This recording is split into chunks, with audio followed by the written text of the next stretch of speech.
Sometimes you gotta hum on that. Yeah. Hey, but who can I run to when all my people going through the same? What supposed to do about this pain? Who can I run to when most my homies started moving strange, telling women all your business plain? Who can I run to? What's good, family? It's your boy Juss Anderson, back with another upload. In today's upload, we will be discussing the Tatum tools from Jordan brand. Don't forget to like, comment, subscribe. It helps grow my channel and it helps us grow this family. But besides that, let's get into this video. Let's go. Alright, y'all know the drill already. First things first, we're going to talk about the traction. The traction on the Tatum tool comes with a rubber herringbone traction. For the most part, the traction is okay, just like the Tatum 1, which is its predecessor. My only problem is that there's like a dead space at the bottom of the shoe. When I panel the shoe, you'll see it. There's like this one dead spot that kills me, and I feel like because there's no pods there, that it's just a waste of space. And I feel like Tatum's line is trying to go for this light approach, but it's like, dog, like, y'all really got to put some traction down there. Tatum has good shoes. It's just like there's just no traction. And I feel like that's the only downgrade with this pair and with the Tatum 1. If I had to grade it out of 5, I would say it's like a 2.5 out of 3. Well, 2.5 or 3 out of 5. That's what I would go with, because when I was playing in them, my experience was that I was just slipping a lot when I was outside, which is understandable because the traction is not even that good to be going outside with. And if you were to take these outside, you just burn through them. But even when I was playing indoors, I never felt safe. I never felt like I was really sticking to the floor, and that's something that most hoopers like don't want. And that's like the quickest way for a shoe to just not get bought. You know what I'm saying? Like, if we feel like we're not safe when we're trying to make our cuts and our crossovers, tween, step backs, and all these other things we do in the basketball court, we're not gonna want to play in that shoe. Therefore, I just feel like the shoe's traction is meh, just like the Tatum 1. And that's just how I feel about the traction on the Tatum 2s. Next, we're going to talk about the materials. The materials on the Tatum 2 comes with a solid upper, which is mesh, and foam posits, and textile. If I am correct, I believe it's foam and textile on the side where the green pods are, and the rubber that is black surrounding the green pods helps with containment. My thoughts on the materials: they're good. They're actually pretty good. They actually keep you contained and do what they're supposed to do, and you feel like you can make your cuts without really getting hurt. Besides the fact that you gotta keep wiping because the traction is we're not even gonna talk about that. I'm not even gonna feel me. But the traction is like we already talked about, but the materials are pretty good. I would say that the shoe is pretty breathable, even though it's not like the Tatum 1, where it was like you see the ventilation and it has the holes that you can see through and whatnot.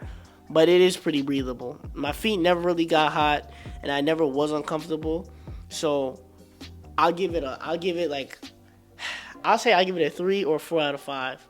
That's how good the materials were, I'll say, because it does what it's supposed to do. It's nothing spectacular, but it gets the job done. And sometimes with a hoop shoe, that's all you need. So 3 and 4 out of 5. Next on the Tatum tools, we're gonna talk about the cushion. The cushion featured on the Tatum tool is a foam midsole and a full-length Strobel air unit. The cushion was actually pretty good. I will say it was actually pretty good. The first day, though, it was hurting my feet.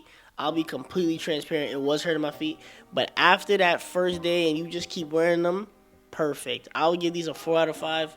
Definitely wasn't, like, best. I kind of feel like the Tatum 1 was just a better overall shoe in terms of all these categories so far. But that's not to say the cushion was trash. The cushion was actually pretty good. When I played in them, I felt amazing. You know what I mean? Like, I was doing my moves. My feet wasn't hurting me. If anything, I was just more so out of shape and fatigued more than my feet was hurting me. But like I said already, like, the traction kind of just negates all these, like, decent to good things, because you need good traction in order to make your shoe feel complete. And I'm sorry if I keep reiterating that. I just really want Nike to get the hint that we want traction on the Tatums. The Tatums are a good shoe. Like, you guys are killing it with these shoes. We just need some traction. Please, we just need some traction. I'm begging you. Lastly, and this is probably my favorite part of every video, besides personal thoughts, is the fit. The fit on the Tatum 2 was true to size. Come on, man. If the shoe is true to size, you already know the deal. Just get your real size, bro. Don't go have a size up. Don't go half size down. Just get your true size. So me, I'm gonna get my 9.5, and I'm gonna keep it pushing. However, I did experience some minor heel slippage, so keep that in mind when you purchase this shoe. Maybe it was the socks I was wearing, cause I was wearing some like regular old, I don't want to say sporting good socks. Yeah, I was wearing some sporting good socks, and I had some heel slippage. But then when I wore my NBA Nike Elite socks, I was pretty good. I wasn't slipping as much. So there's minor heel slippage, but besides that, get your true size. It'll be good to go. Shoe fits like a glove. Besides I'm not even gonna repeat it. You already know what I'm about to say. My personal thoughts on the Tatum 2 is that this was a good shoe, but not better than the first shoe. And I say that because the first shoe was really breathable. It was very light. Apparently, this is supposed to be Jordan's lightest shoe out. Cap. Now with the album out, are you paying? I gotta put the meme over. I think it was the Migos saying cap. The Tatum one was definitely the lighter shoe. Let's get out of the way. And just like the Tatum one, what's holding the shoe back is traction. The design right here, I think this is the Mama Boy design, if I'm not mistaken. This is a fire design, and it's a fire shoe. Not better than the Tatum one, but a fire shoe. But just like the Tatum one, the traction is just gonna kill it. And I feel like with most shoes, or most basketball shoes, or any like shoe that deals with traction or need traction, like you need to have fire traction in order for the shoe to do good. There's no good shoe out there that has like bad traction like this shoe and is actually good.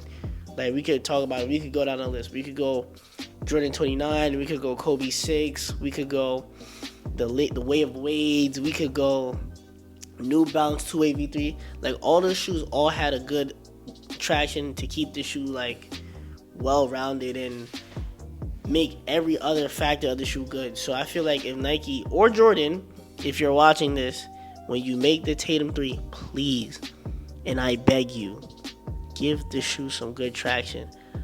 And also duplicate the Tatum 1s. You had something there. I'm telling you, y'all had something there. But besides that, it's your boy Juss Anderson. Don't forget to like, comment, subscribe. I appreciate you guys for tuning in to another video. I'm going to keep these rolling. But as always, be safe. And I'll see y'all later. Adios. I'm going to bed.